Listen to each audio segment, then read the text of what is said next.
But it was just another tick box exercise for the jail, something that as a life sentence prisoner, it was going to be handy for me to have had to have done that course for getting out.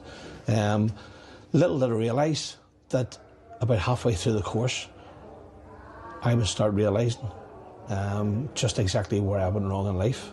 But not just understanding where you went wrong in life, why you went wrong in life, and what led you to taking drugs. My thing was alcohol, cocaine. I sang in bands outside. And my thing was that any time I was faced with anything, drink.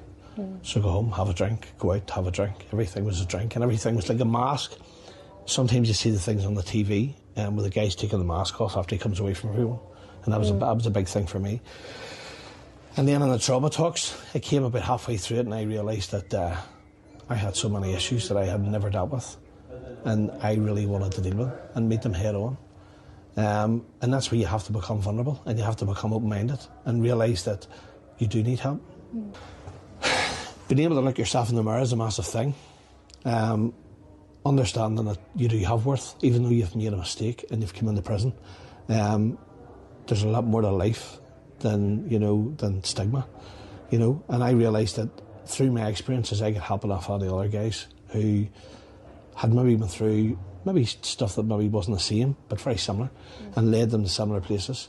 And for me, being able to help them and show them, and especially the word vulnerability, that it can be a strength and not a weakness, and asking for help. Me to be able to do that in jail and give back a wee bit means a lot to me.